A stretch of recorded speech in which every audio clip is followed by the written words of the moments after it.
The Northwest Dignity Leads Network introduces Dignity. Little things make a big difference.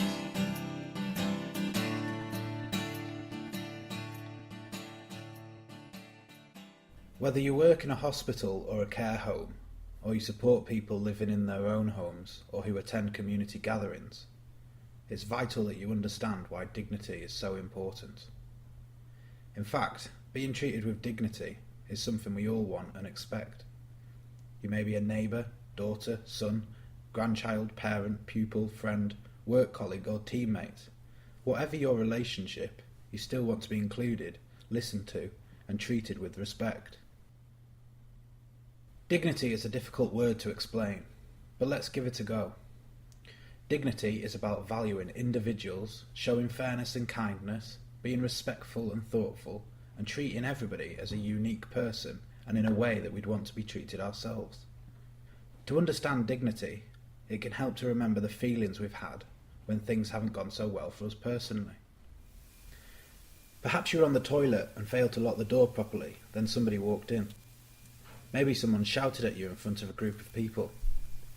In both of these situations, you are likely to have felt great embarrassment and humiliation. Perhaps you've been forced to do something you didn't really want to do, like being made to eat liver when you absolutely hate it, or pressed into dancing with a friend when there was hardly anybody else on the dance floor. In situations like these, you may have felt bullied and powerless. At some point in your life, you are likely to have felt that you haven't been listened to. Maybe you were ignored and talked over when you said that you wanted to go to the pictures, but you ended up having to stay at home watching TV instead. If this was the case, you probably felt insignificant and maybe a little worthless. You may have even been physically abused. Perhaps you found yourself being attacked in a pub or as part of a road rage incident, which would have left you feeling terrorised, powerless and scared. These feelings aren't good, and if we have experiences like these every day, it's likely to affect our general well-being and mental health. Therefore, if we work with individuals who need support, or we're just being a friend, relative or neighbour, it's really important that we think about other people's dignity and do everything that we possibly can to help them maintain it at all times. Very few people deliberately set out to be cruel or unthinking.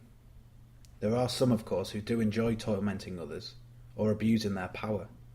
Thankfully, though, these situations are reasonably rare and always investigated whenever cases come to light. The rest of us need to be aware that it can only take small thoughtless actions for someone's dignity to be compromised and their confidence and self-esteem to be negatively affected. Sometimes, because we're so busy, we might not think things through properly, and we don't always realise what effect our behaviour can have. Think about a patient in hospital who needs help to eat and drink but doesn't get it. Their meal is left on the tray and it quickly goes cold. Someone else comes round, assumes they're not hungry and clears it away. How would you feel if you were the patient? An older person, living on their own, needs help to get washed and dressed. Their carer, who's in a hurry, rushes through things and doesn't give them the opportunity to do what they can.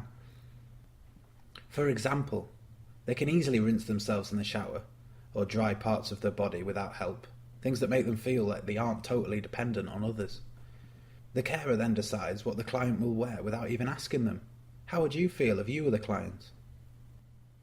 Imagine you live in a care home and one of your fellow residents often waves a walking stick in the air, terrorising you with it. The staff seem too busy to notice, and you are too timid to say anything to them. Would you like to live like this?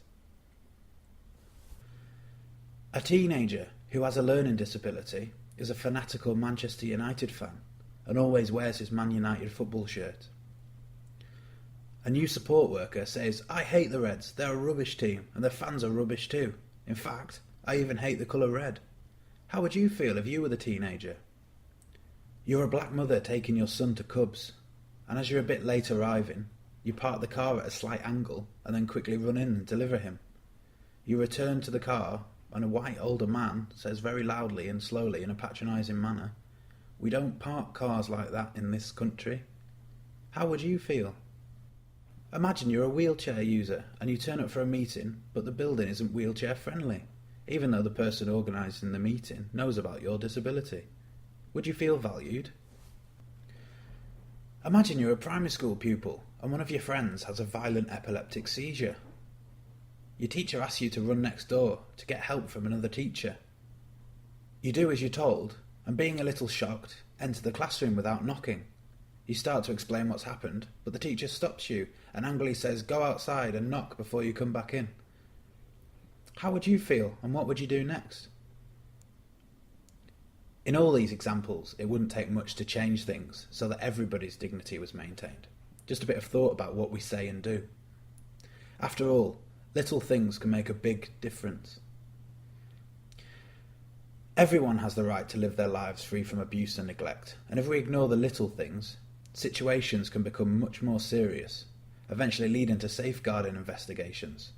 Nobody wants this, so it's better to prevent them from happening. We all have a role to play in enhancing the dignity of others, including you. It's everybody's job and everybody's business.